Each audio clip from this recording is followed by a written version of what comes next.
The card was propped against my coffee mug when I came downstairs that morning.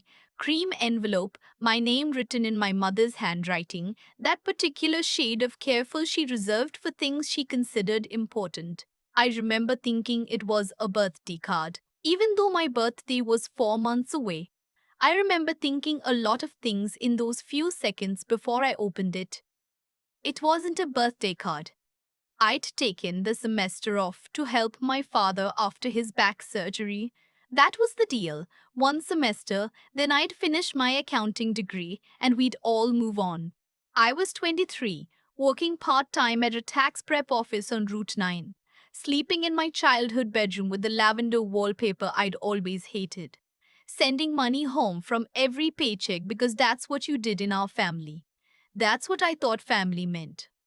The letter was 2 pages long. My mother had clearly worked on it. The language was careful, almost legal sounding in places, which told me my aunt, who'd been a paralegal for 30 years and never let anyone forget it, had been consulted. The gist of it was this: I had failed to meet the expectations the family had for me.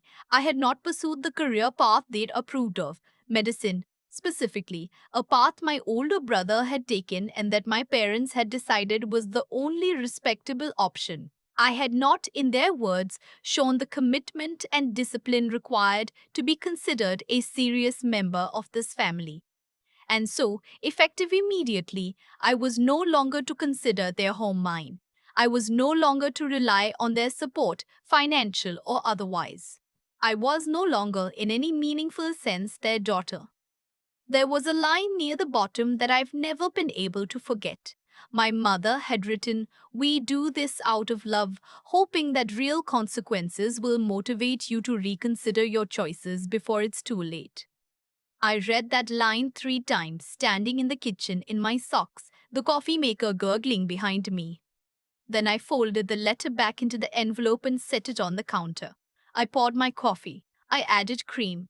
And I sat down at the kitchen table and drank it slowly because I had a shift at 9 and I wasn't going to be late. What they didn't know, what I hadn't told anyone in that house, was that 6 weeks earlier I had passed the CPA exam on my first attempt. I'd been studying for it between shifts, at the dining table after everyone was asleep, in my car on lunch breaks with flashcards propped against the steering wheel. I hadn't told my parents because I'd learned, somewhere in my early 20s, that telling them about a plan before it was finished only gave them time to pick it apart. They also didn't know that I'd already accepted a position at a regional accounting firm in Hartford, that I was starting in 3 weeks, that I'd already paid the security deposit on a one-bedroom apartment with money I'd saved over the past 8 months, telling my mother I was putting it in a general savings account, which technically I had been. So when I read that letter, when I read about how I'd failed to meet expectations, how I wasn't serious, how I needed real consequences to motivate me, I sat with a very particular feeling. Not the devastation they were probably expecting. Something quieter and more complicated. Something that felt almost like relief. Shot through with a grief I didn't have words for yet. I finished my coffee, got dressed, and went to work. My mother called twice that afternoon. I didn't answer. She texted once, "We need to talk about next steps." I read it on my break and put my phone back in my apron pocket. That evening, when I got home, my father was watching baseball in the living room and didn't look up. My brother, who'd driven down from Boston for the weekend, was in the kitchen eating leftovers and gave me a look I can only describe as satisfied. He was 4 years older than me, had gone to Tufts for pre-med, and had been my mother's template for what a child should be for as long as I could remember. I'd spent most of my childhood existing in his shadow, being measured against a version of him that grew more perfect with every year. "Did you read Mom's letter?" he asked. "I did," I said. "And?" "And I'm going to bed." He blinked. He'd expected tears, I think. He'd expected me to beg.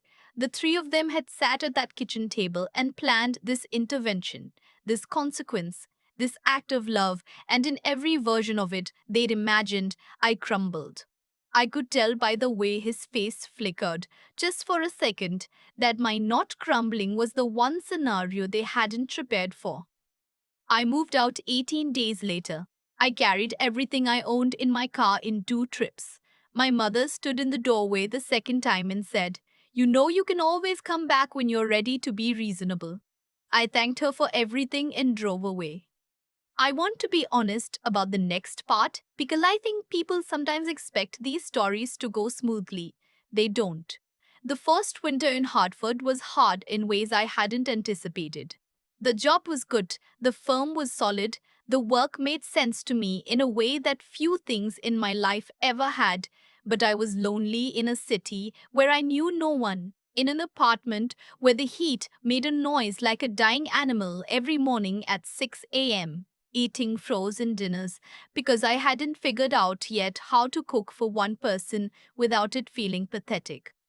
I call my college roommate sometimes, Therese, who was living in Philadelphia and working at a non-profit and always answered on the second ring. She was one of exactly 3 people who knew the full picture of what had happened with my family. The other 2 were my grandfather, my mother's father, who lived in a retirement community in Clearwater and who I drove down to visit twice a year, and a woman at my firm named Connie, who was 54 and had worked in accounting for 26 years and who sat across from me and could tell, on my third day, that something heavy was going on. "You don't have to talk about it," Connie said, pushing a bag of pretzels across her desk toward me. "But if you want to, I'm hard to shock." I talked about it. We finished the pretzels. My grandfather was the one person in my family who had never treated my career choice like a character flaw. He'd been an accountant himself, had run a small practice in Waterbury for 30 years before he retired, and when I'd first told him I was sitting for the CPA exam, he'd gone quiet for a moment and then said, "Your grandmother was the smartest person I ever knew, and she never once got credit for it. You make them give you credit." He didn't know about the letter until I told him. When I did, he was quiet for a long time. Then he said, "Your mother has always confused control with love. I'm sorry I didn't fix that sooner." That's the only apology I ever needed, and it didn't come from the people who owed it. The firm I joined specialized in mid-sized business clients, regional manufacturers, healthcare groups, a few restaurant chains. I was good at it in a way that surprised even me. Numbers had always made a particular kind of sense to me. The way they didn't argue, didn't hold grudges, didn't have expectations you couldn't meet. By my second year, I was handling accounts independently. By my third, I'd been promoted twice. By the time I was 27, I was managing a team of 5 and had been asked to lead a new client services division that the firm was building out. I did not call my parents to tell them any of this. There was no version of that conversation that ended well, and I'd stopped trying to imagine one. My brother reached out occasionally, birthday texts, mostly the kind that require no emotional investment, sometimes a meme. Once, when my grandmother on my father's side passed away, a phone call to tell me about the funeral arrangements, delivered in the same tone he used to give project updates, which told me everything about how he'd processed the last several years. I went to the funeral. I sat in the back. I left before the reception. My mother saw me and opened her mouth, and I looked at her steadily until she closed it again. My father pulled me aside near the parking lot. He looked older than I remembered. He said, "I hope you know we only wanted what was best for you." I said, "I know you believe that. There's a difference," and he heard it. I got in my car. What happened next, I didn't plan. I want to be clear about that because I think the instinct is to assume it was calculated, that I'd been quietly engineering some kind of revenge. I hadn't. I'd been living my life, which had turned out to be enough. The firm had been growing steadily, and the partner who'd recruited me, a woman named Dr. Harrington, which was what everyone called her because she'd gotten her doctorate in taxation policy before going into practice and refused to let anyone forget it, had been talking for 2 years about expanding into a second office. When she decided to move forward, she asked me to lead it. The new office would be in Springfield, closer to where I'd grown up than I would have chosen, but the market made sense, and I wasn't going to turn down the opportunity because of geography. The Springfield Business Consortium held a reception every year to welcome new businesses and recognize firms that had made significant contributions to the regional economy. Dr. Harrington submitted our firm largely on the strength of the work I'd done building out the client division. When the invitation arrived, she handed it to me and said, "You should go, this one's yours." I didn't know my parents would be there. My father had joined the board of the local Chamber of Commerce a couple of years earlier, something my mother had mentioned in a birthday text once, the kind of details she included to signal that life had continued progressing in respectable ways without me. I hadn't made the connection. The room was the kind that tries to look elegant on a budget. Round tables with white linens, a podium at the front, a bar in the corner doing steady business. I was talking to one of our new clients when I felt, rather than saw, my mother across the room. That particular awareness you develop when someone has studied you your whole life. I glanced over. She was standing with my father and my brother and my sister in law, holding a glass of white wine, laughing at something. She looked the same. They all looked the same. I turned back to my client and finished my sentence. The program started around 7:30. There were remarks from the chamber president, some awards for long-standing members, a few words from a state representative who seemed to be running on pure momentum. And then the host began reading the names of firms being recognized for regional impact. I heard our firm's name and stood up. Standard procedure. Dr. Harrington had coached me on what to say, but I'd written my own remarks, short ones, the kind that thanked the right people without wasting anyone's time. Then the host said my name, my full name with my title. I walked to the podium. I didn't look for them. I didn't need to. I said what I planned to say.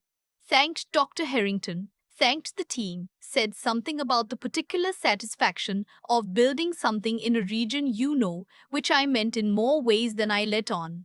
I shook the hands I was supposed to shake. I walked back to my table. It was only later, near the end of the evening, when a woman I didn't know stopped me near the bar and said, "I think I sat near your mother at dinner.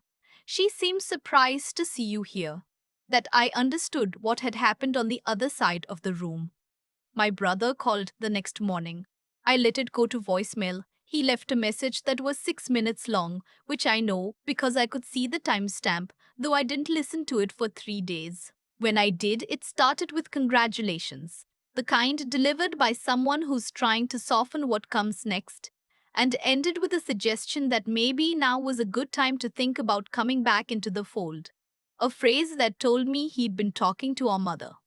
She texted 2 days after the event. It was long, longer than I expected, and there were parts of it that were almost something. Almost an acknowledgement. Almost an apology. She said she'd been proud watching me walk to that podium. She said she'd told my father. She said she hoped I knew the letter had come from a place of fear, not cruelty. I read it twice.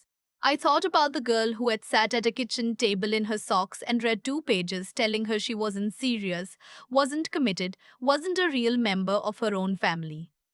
I thought about the winter in Hartford with the broken heater and the frozen dinners, the pretzels Connie had pushed across her desk, the 2-hour drives to Clearwater to sit with my grandfather, the flashcards in the car. All the mornings I'd gotten up and done the work without anyone watching, without anyone waiting to be impressed. I wrote back, "Thank you for saying that. I hope you're well." And then I put my phone down and went back to work. My grandfather died the following spring, quietly in his sleep, which was the way he'd said he wanted to go. He left me a letter, an actual letter, handwritten, 3 pages, and a small amount of money that he'd been setting aside for years in an account my mother didn't know about. The letter said he'd watched me become someone he was proud to know, and that he wanted me to have a little runway in case I ever wanted to start something of my own. I cried for a week, then I started looking at what it would take to open an independent practice. I'm not going to pretend I figured out the family piece. My mother and I talk occasionally. Christmas, sometimes Thanksgiving, if it's a year that feels manageable. My father says warmer than he used to be, in the slightly helpless way of people who don't know how to apologize but are trying to signal that they regret something. My brother and I are cordial in the way of people who grew up in the same house and came out as strangers.